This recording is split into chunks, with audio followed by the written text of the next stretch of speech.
Gostaria de convidar as crianças a virem até aqui à frente, nós vamos orar por elas. Nós vamos para o momento de cultinho delas. Hoje, assim como pela manhã, nós não teremos professores no berçário. Todavia, a estrutura do berçário, a sala do berçário está lá disponível caso você precise em algum momento do culto.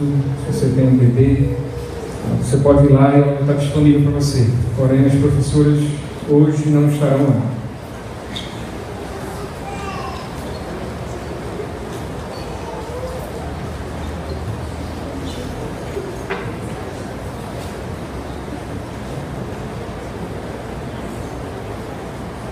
Vamos orar? Senhor Deus Pai, nós te louvamos pela vida destas crianças aqui à frente.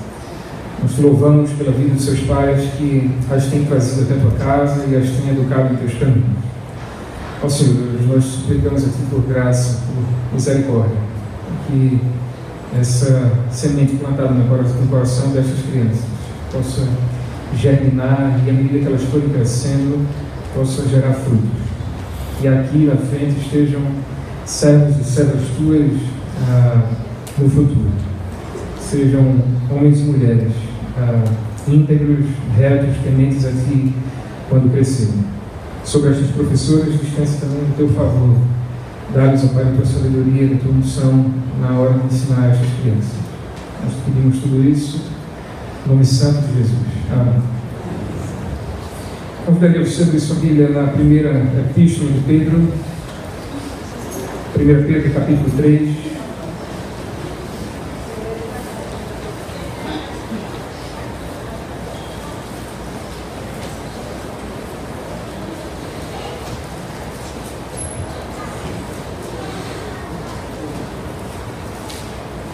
Primeira epístola de Pedro, capítulo 3.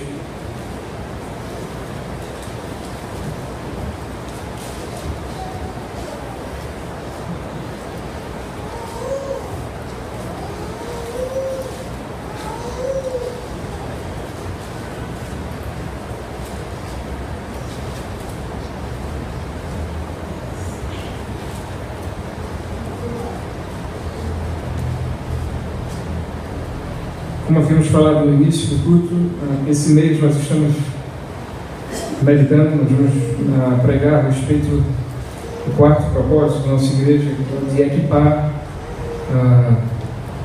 Nas próximas pregações nós vamos ver a abordagem no que diz respeito a nós nos equiparmos para o serviço na igreja. Contudo, hoje nós vamos nos deter numa abordagem também de um equipar. Porém, nos equipar, nos preparar no sentido de enfrentar o mundo, e quando eu digo mundo, entenda pelo combate que nós temos lá fora, pelos combates que são levantados contra nós, por conta da nossa fé lá fora. Nós vamos nos deter nessa abordagem, como nos equipar e nos preparar para isso. De forma que, dessa vez, não é sempre que isso acontece, mas eu queria me deter em apenas um único versículo.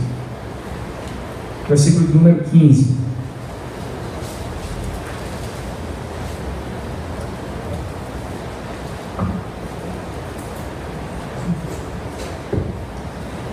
Pedro 3, versículo 15, nos diz o apóstolo: antes santificai a Cristo como Senhor em vosso coração, estando sempre preparados para responder a todo aquele que vos pedir razão da esperança que há em vós. Antes, santificai a Cristo como Senhor em vosso coração, estando sempre preparados para responder a todo aquele que vos pedir razão da esperança que há em vós. Vamos orar mais uma vez? Pai Santo, dá-nos, ó Deus, a Tua graça nesse momento de meditar em Tua palavra. Ó Deus, venha desvendar os nossos olhos e faz-nos entender os desafios que ela tem para cada um de nós. Nos conforma, Pai, nos molda de acordo com os Teus preceitos, de acordo com os Teus mandamentos.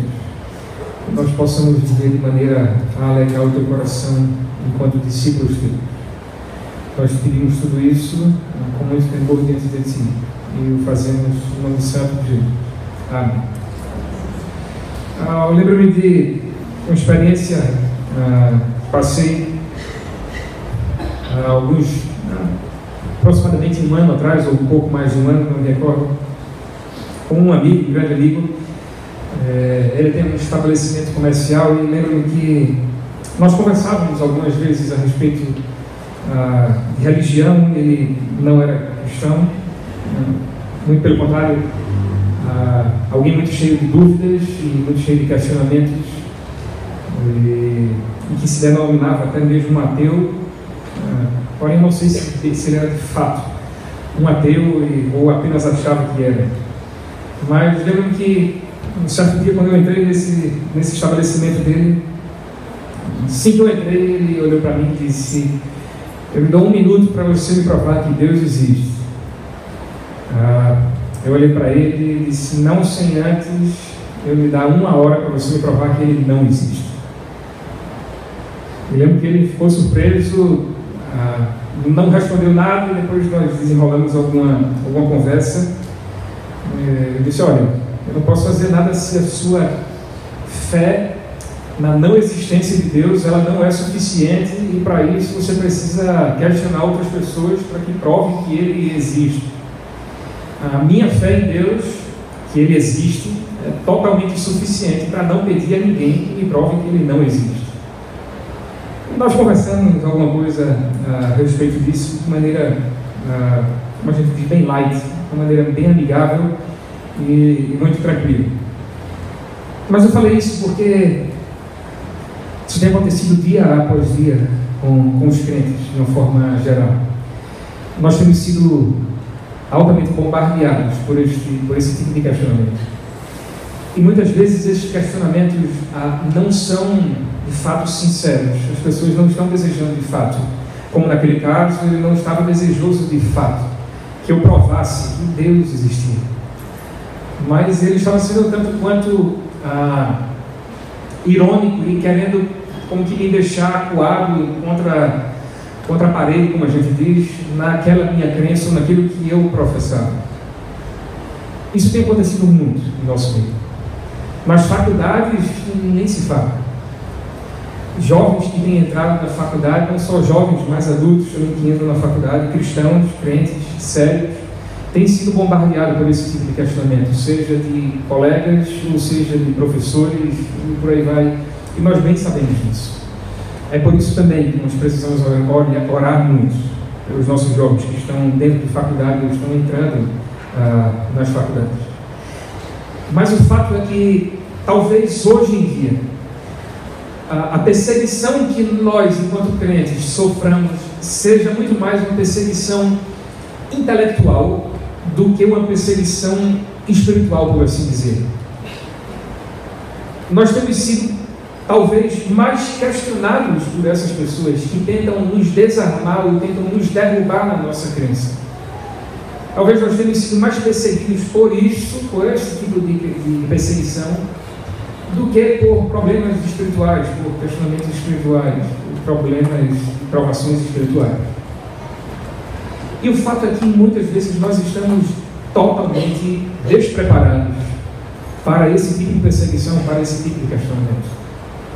Eu não citei um exemplo meu no início para dizer que eu estou completamente preparado para isso,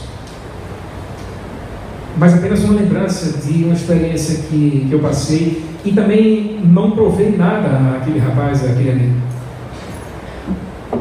Mas isso é o que tem acontecido dia após dia. Temos visto crentes que não estão absolutamente nem um pouco preparados para resistirem ao bombardeio de questionamentos que são feitos aí no mundo aí fora.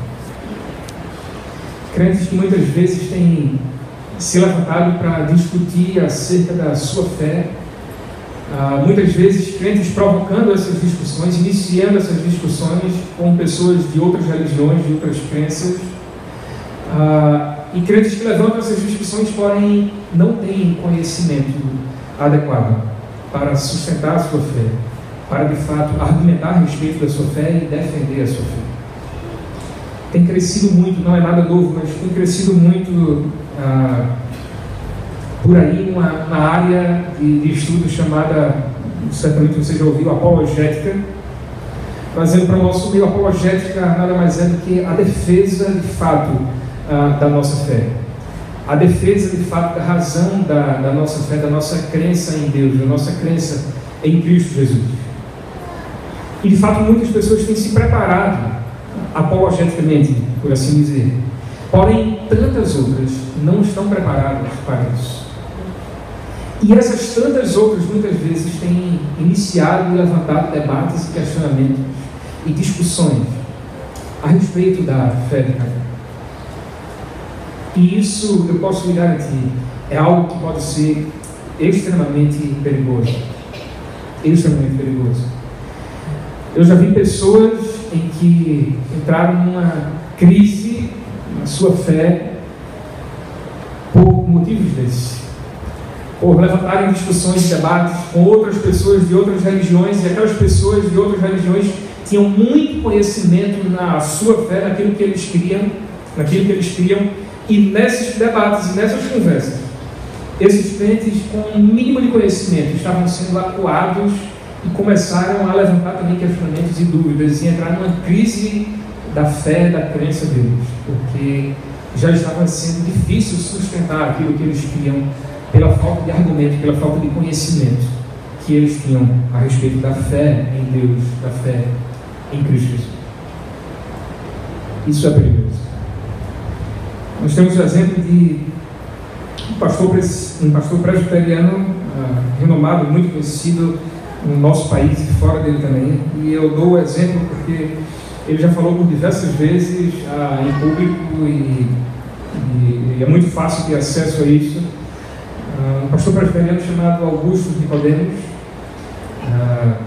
Ele, quando foi fazer o seu doutorado, o seu mestrado, agora me fala a memória, que doutorado, ele foi fazer fora do Brasil. Ele foi então para a África do Sul, na área que ele queria. Lá estava um dos melhores seminários, e ao chegar lá naquele seminário na África do Sul, a informação que ele teve foi: olha, você vai precisar escolher um seminário liberal, ou seja, um seminário que iria em sua doutrina, em seu ensinamento totalmente de encontro, seria um ensinamento totalmente contrário ao seminário que ele estava lá pretendendo fazer o seu doutorado, um seminário reformado, um seminário que ensina a nossa doutrina, a doutrina reformada da Igreja Presbiteriana do Brasil. E disseram a ele: você vai precisar escolher um seminário liberal. Você vai precisar passar 1 ano nesse seminário estudando, para depois então você voltar. E se você for aprovado, você vai precisar fazer algum tipo de trabalho que eles vão lhe exigir, e depois então nesse tempo você volta aqui, e dependendo do resultado você pode iniciar o seu doutorado ou não. Augusto Nicodemos fala que ele foi então escolheu então um seminário na Holanda, se não me falha a memória. Ali está um dos berços do liberalismo, e foi estudar então naquele seminário. Pegou professores altamente liberais, altamente estudiosos, cultos, que dominavam aquela doutrina, aquilo que eles criam, aquilo que eles pregavam. E então Augusto Nicodemos diz que quando ele sentou com aquele orientador no primeiro dia, no primeiro encontro, ele disse: olha, você tem esse livro aqui para ler e fazer, e apresentar então uma resenha, uma espécie de resumo de todas essas obras aqui.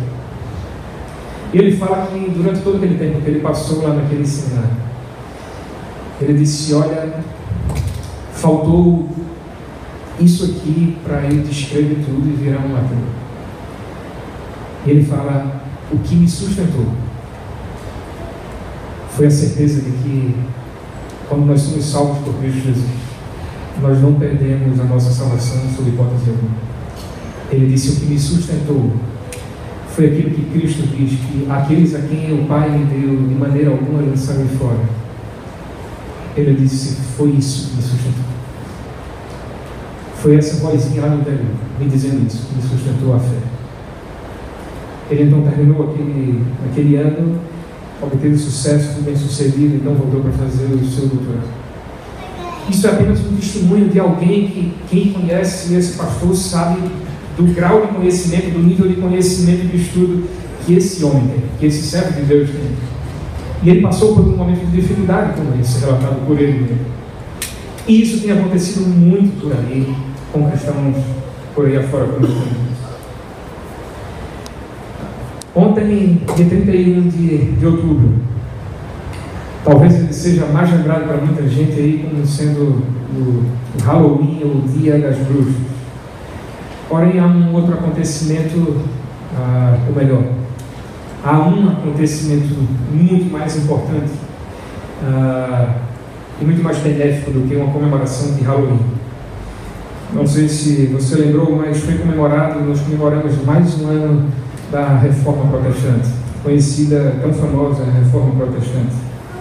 Mais um ano em que se comemorou aquele dia, que Martinho Lutero pregou ali na porta daquela capela as suas 95 teses, então combatendo tudo aquilo que estava acontecendo naquele momento ali na Europa e no mundo, por conta dos ensinamentos da Igreja Católica. O motivo principal de Martinho Lutero ter feito aquilo e então iniciar assim aquela reforma protestante foi o contexto que estava sendo vivido naquele momento no mundo, sobretudo lá na Europa. A Igreja Católica tinha de fato um domínio grande em termos de fé, em termos de crença em todo o mundo. O Papa era tido como alguém inerrante, alguém que não errava, alguém que era perfeito. Então a visão da Igreja Católica e o ensinamento da Igreja Católica era essa. A palavra do Papa é a palavra de Deus de fato, ele não erra. As Escrituras sim são infalíveis, porém o Papa também. E a Igreja Católica como um todo começou a tomar conta disso, desse tipo de pregação, e em um dado momento, por uma manobra política, um acordo foi feito com o Papa naquela época, e esse acordo gerou dinheiro para a Igreja Católica, e o que foi feito em meio a todo aquele acordo, a toda aquela confusão, toda aquela manobra política, é que começou então a Igreja Católica com a prática das vendas das indulgências, e você já deve ter ouvido falar a respeito disso. Venda de coisas que poderiam levar as pessoas, os cristãos, ao céu. Venda de pedaços do céu, venda de perdão, ou pessoas que pagavam para que pudesse retirar então os seus entes queridos que já tinham morrido do purgatório ou do inferno para levá-los então ao céu. A Igreja Católica começou a ganhar muito dinheiro vendendo todo tipo de indulgência. Heresias atrás de heresias sendo levantadas, sendo pregadas, e as pessoas estavam de fato caindo naquelas heresias e em todos aqueles ensinamentos. Até o dia então, em que Martinho Lutero, ele não aguenta mais com aquilo ali. Ele tem uma experiência sobrenatural, lendo a palavra de Deus de forma mais específica, quando ele lê a passagem em que diz que o justo viverá pela fé. Martinho Lutero se depara ali com aquilo, com aquela passagem que, através do Espírito Santo, ele fala no teu coração e abre os olhos para o seu entendimento a respeito da palavra de Deus, e Martinho Lutero não mais aceita aquela pregação da Igreja Católica. Ele então se levanta, vai naquela capela, a Catedral de Wittenberg, e prega naquela capela, na porta daquela capela, as suas chamadas 95 teses, onde ele saía combatendo a todas as heresias que a Igreja Católica estava pregando. Ali então estava começando a famosa Reforma Protestante. Dentro desse movimento da Reforma Protestante, nós conhecemos os famosos 5 solas da Reforma, ou os 5 somentes, traduzindo para o português. Um deles, e um dos principais, é o famoso sola Scriptura, ou somente as Escrituras. O que Martinho Lutero estava querendo dizer com aquilo é: não, o Papa não é infalível, o Papa não é errante, a Igreja Católica não é errante, todos são falhos, todos erram, todos são pecadores, todos são falíveis e finitos. Porém, só uma coisa é totalmente inerrante, é totalmente infalível, é totalmente perfeito em si mesmo, que é a palavra de Deus. E o que Martinho Lutero disse então é: nós precisamos voltar às Escrituras. É daí onde surge esse famoso só a Escritura, ou somente as Escrituras. Martinho Lutero diz: não, esses ensinamentos não procedem, mas todos os ensinamentos para a nossa vida nós precisamos tirar das Escrituras. Somente as Escrituras são infalíveis. Somente as Escrituras são inerrantes. Todo o mais, tudo aquilo que o homem disser, partindo de si mesmo, é falho. Pode conter, mas a palavra de Deus. E daí então surge, se levanta a grande reforma protestante, que você bem pode conhecer.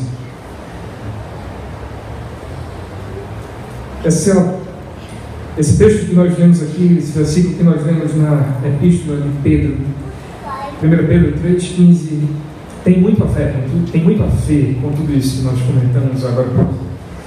Tem muito a ver com esse grito de retorno às Escrituras que um dia Martinho Lutero teve no início lá da Reforma Protestante. Esse texto tem muito a ver com a necessidade de nós estarmos preparados e equipados para enfrentar o bombardeio que o mundo tem levantado e tem proposto contra nós cristãos, contra nós crentes. O povo, os crentes a quem Pedro escreveu, estavam passando por esse tipo de dificuldade.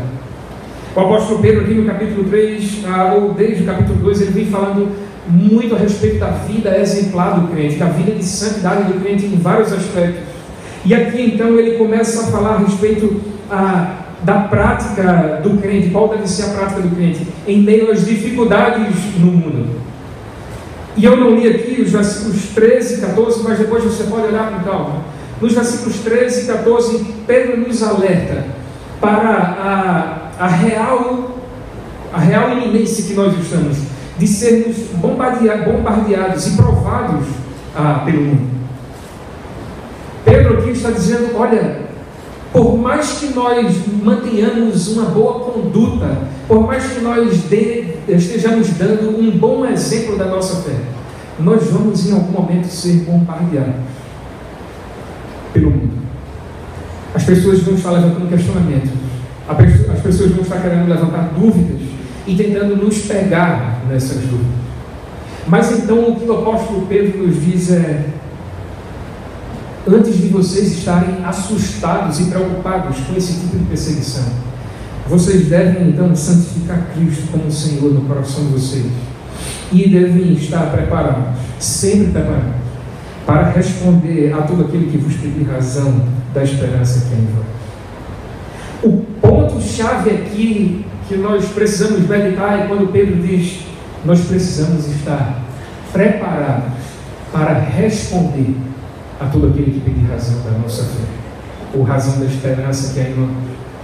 E quando Pedro fala aqui estar preparados, por preparados, entenda-se a palavra grega que aqui é traduzida por preparados, é justamente a palavra apologia, que vem de apologética, vem dessa palavra, como nós tínhamos falado no início. Ou seja, a ideia de Pedro aqui, quando ele diz que nós devemos estar, a palavra traduzida aqui por responder, responder é a palavra apologia. Ou seja, o que Pedro está dizendo quando ele diz que nós devemos estar preparados para responder, é que nós devemos estar preparados para defender a nossa fé de forma tal que nós tenhamos argumentos e subsídios naquilo que nós cremos para responder aos questionamentos feitos pelas pessoas a respeito da razão da nossa fé, ou da razão da esperança que em nós, esperança que em nós é a esperança de uma vida eterna com Cristo, ou seja, é a nossa fé em Cristo Jesus, a nossa crença em Cristo Jesus. Então o que Pedro está dizendo aqui não é só responder meramente qualquer pergunta que seja feita, mas ele diz responder de forma reflexiva e responder de forma argumentativa, ou seja, é responder com a consciência, responder com a razão, responder com o entendimento, responder trazendo argumentos do porquê você crê em Cristo Jesus. Esse é o chamado do apóstolo Pedro. Na Bíblia nós vemos vários exemplos de pessoas que passaram por esse tipo de experiência. O apóstolo Paulo, por exemplo, passou por esse tipo de experiência. Não precisa você abrir, mas lá em Atos, no capítulo 22, o versículo 1 nos diz Irmãos e pais, ouvi agora a minha defesa perante vós. Isso aqui é Paulo. Ele estava pronto para se defender, para defender também a sua fé em Cristo Jesus. E ele se levanta e ele fala isso perante aquele público que estava diante de si. No capítulo 24, lá no versículo 10, nos diz mais uma vez: Paulo, tendo-lhe o governador feito sinal que falasse, respondeu: sabendo que há muitos anos és juiz desta nação, sinto-me à vontade para me defender. Então Paulo começa mais uma defesa sua, mais uma defesa da sua fé, mais uma defesa do Evangelho perante aquelas pessoas. No capítulo 26 de Atos também, os versículos 1 e 2, nos diz: a seguir, Agripa, dirigindo-se a Paulo, disse: é permitido que uses da tua palavra em tua defesa.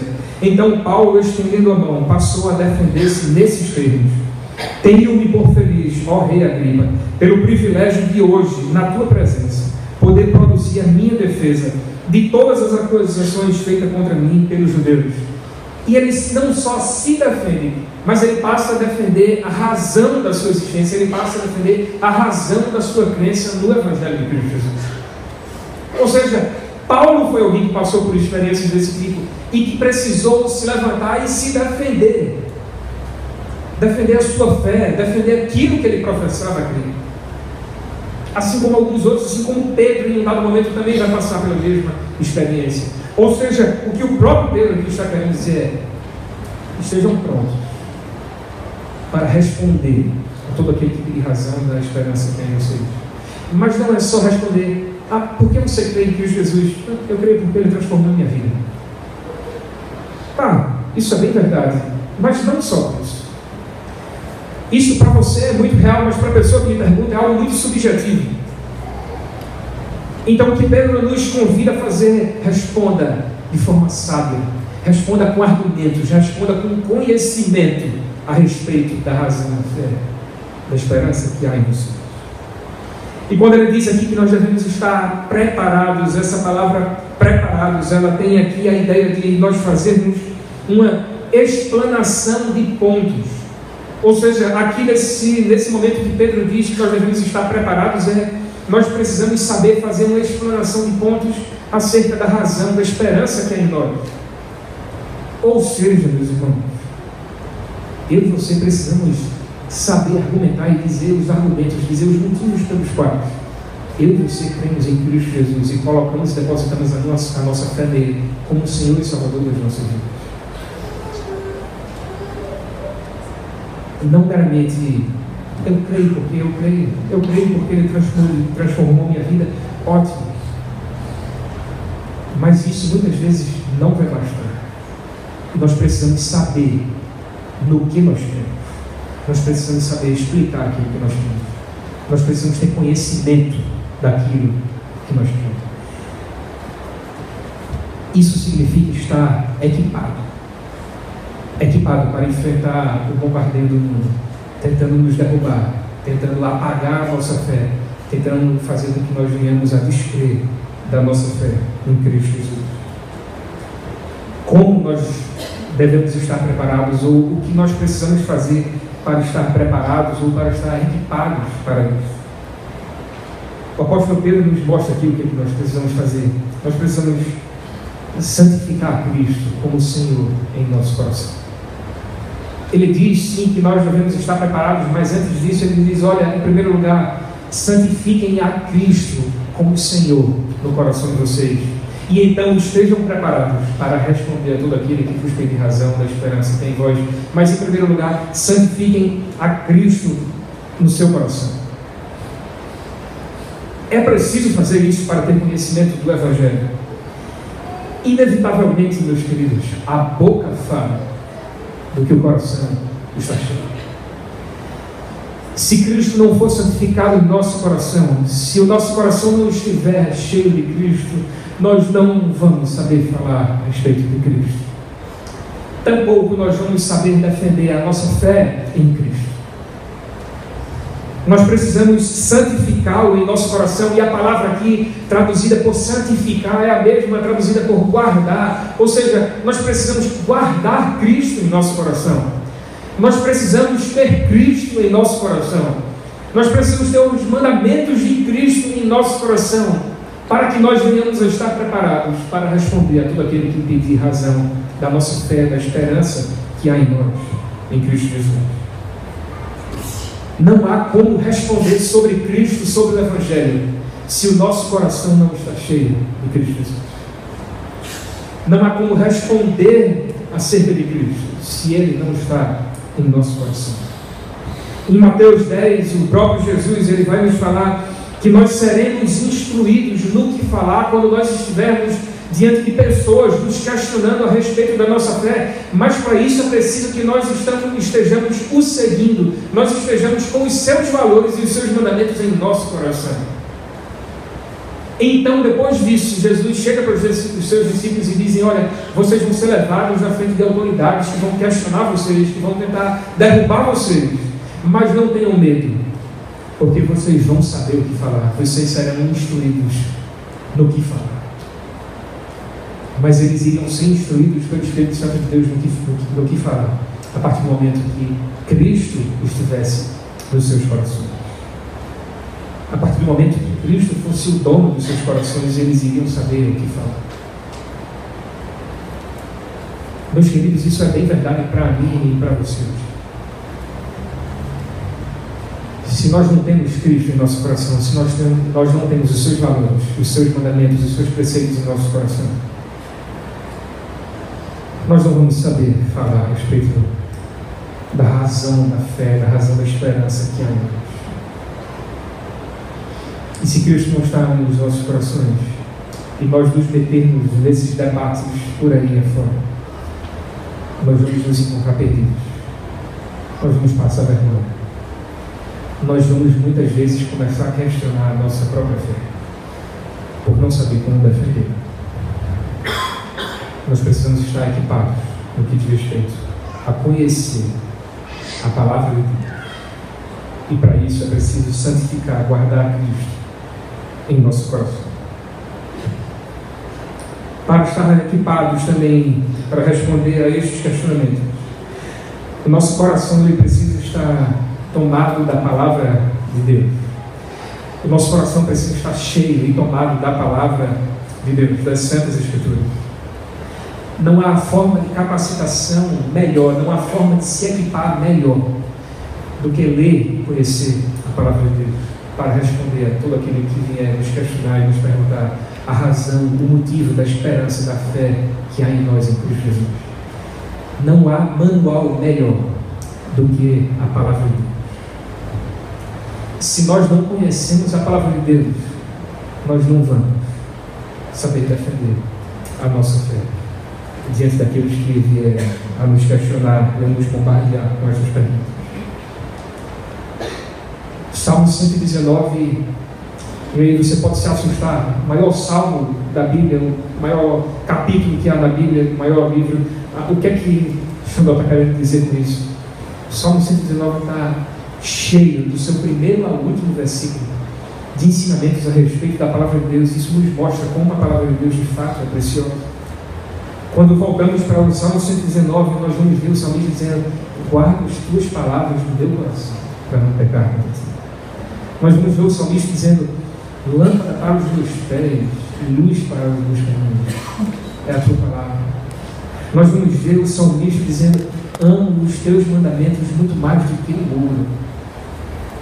Meus queridos, é isso que nos dá embasamento, é isso que nos dá sabedoria, é isso que nos dá conhecimento para nós respondermos a razão da nossa fé a todo aquele que nos vier questionar e nos vier perguntar. É ler a palavra de Deus, é ter conhecimento da palavra de Deus, é conhecer aquilo que Deus escreveu para mim, para você, em sua palavra. Isso é estar cheio da palavra, é ter sede, é ter desejo da palavra de Deus. Não há exemplo maior e melhor do que o próprio Jesus, ao ser tentado no deserto por Satanás. Todos os questionamentos ou todas as tentações que Satanás levantou contra Jesus, todas elas ele respondeu usando a palavra de Deus. Todos os questionamentos ou todas as tentações de Satanás foram por água abaixo, E todas essas respostas Jesus deu conhecendo a palavra de Deus. É isso que eu e você precisamos fazer. Em outro momento, Jesus vai virar para algumas pessoas que o estavam questionando, estavam querendo pegar Jesus, querendo provar Jesus, e ele então diz: errais porque não conheceis as Escrituras. Meus queridos, se eu e você não conhecemos as Escrituras, se eu e você não conhecemos a palavra de Deus, nós vamos errar. Nós vamos errar hoje. Nós vamos falhar. Nós não vamos saber a razão da esperança que há em nós. Ou talvez essa esperança e essa fé nem irá existir se nós não conhecermos nada da palavra de Deus. Nós precisamos santificar, guardar Cristo no nosso coração, e em decorrência disso nós precisamos ter a palavra de Deus, os ensinamentos de Cristo Jesus em nosso coração. Nós precisamos dominar esse livro. É uma pena que tantos crentes têm conhecido, têm estudado, têm dominado tantos outros livros, tantas outras revistas, e não a palavra de Deus. É uma pena que tantos crentes sabem conversar sobre política, sobre moda, sobre negócios, sobre entretenimento, mas tantos crentes não sabem conversar e argumentar e defender o seu conhecimento da palavra de Deus. É uma pena que tantas vezes eu e você temos dado mais tempo à Rede Globo e tantas outras emissoras e não à palavra de Deus. É uma pena que eu e você temos dado tantas vezes prioridade a vãs filosofias e não temos dado prioridade à palavra de Deus. E aí depois pessoas nos questionam, nos bombardeiam perguntando a razão da nossa fé. Nós não sabemos responder. E nós olhamos para Deus e dizemos: Senhor, onde é que tu estás? Eu estou entrando em crise porque eu não conheço nada a respeito da palavra de Deus. Eu não conheço nada de Deus, eu não conheço nada de Cristo Jesus. Deus não fala nada comigo. Eu não sei nada e eu estou entrando em crise porque eu estou quase virando um ateu, eu estou quase virando um católico, eu estou quase virando um espírita, eu estou quase virando qualquer outra coisa, mas eu não sei explicar, eu não sei defender, eu não sei argumentar. Há perguntas que me fazem e por isso eu estou entrando em crise na minha fé. Se Cristo não estiver sendo santificado, sendo guardado em nossos corações, se a palavra de Deus não estiver enchendo os nossos corações de fato, nós vamos entrar em crise, meus queridos. Nós não vamos nunca estar equipados para responder a todo aquele que perguntar a razão da esperança que em nós. Nós não vamos nunca estar equipados para então passar para o próximo ponto, que é o de evangelizar. Sem conhecer a palavra de Deus, sem santificar Cristo em nosso coração, nós jamais poderemos evangelizar aí fora. Porque nós seremos questionados, nós não vamos saber responder. Nós iremos falhar. Como nós temos apresentado o Evangelho de Cristo Jesus? Como nós temos apresentado a razão da esperança que é em nós para o mundo? Como nós temos dado resposta ante um mundo de um pensamento pós-moderno, um pensamento filosófico, um pensamento descrente, um pensamento duvidoso? Como nós temos respondido a estes questionamentos que nos têm sido feitos? Será que eu e você estamos preparados? Será que eu e você estamos equipados para defender de fato a nossa fé? Hoje, como tinha falado no início, hoje a nossa perseguição é muito mais uma perseguição intelectual do que uma perseguição de fato espiritual por si só.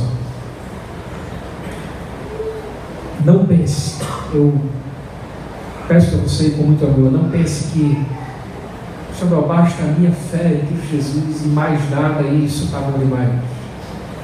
Não pense que é só assim. A nossa fé, de acordo com a palavra de Deus, a nossa fé é racional. É uma fé consciente, é uma fé inteligente, é uma fé que sabe no que crê. Não é uma fé meramente fundamentada e baseada em sentimentos, em emoções. Paulo fala a respeito do nosso culto racional. Nós precisamos saber naquilo que nós estamos crendo. Porque senão nós vamos ser pessoas inconstantes, levadas de um lado para o outro, como o vento leva, como um mar agitado leva algo de um lado para o outro, porque nós não vamos ter conhecimento suficiente para defender a razão da esperança que é em nós. Eu peço muito a Deus, e se você não dá importância a essas coisas, que Ele toque no seu coração e faça com que você passe a dar importância a essa verdade rica e preciosa da palavra de Deus. Santifique a Cristo em seu coração e esteja preparado para responder a todo aquele que vier pedir razão da esperança, da fé que há em vós em Cristo Jesus. Se assim você o fizer, você vai fazer diferença onde quer que você chegue. Você vai causar impacto onde quer que você chegue. E você vai cooperar para que vidas cheguem a Cristo Jesus. Vamos baixar nossas cabeças. Vamos orar.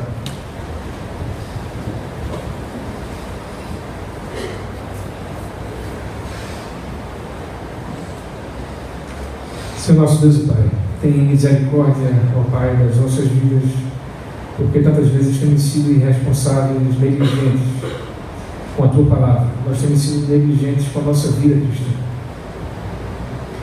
Tantas vezes, ó Pai, nós somos levados apenas pela emoção, pelo sentimento de crer em Teu Filho Jesus. E quantas vezes estamos sem saber o que responder, sem saber o que falar para aqueles que vêm nos questionar a razão da esperança que é em nós, a razão da fé que há em nós, em Cristo Jesus. Ó Deus, nos perdoa porque quando nós estamos despreparados, quando nós não nos equipamos para esse tipo de situação,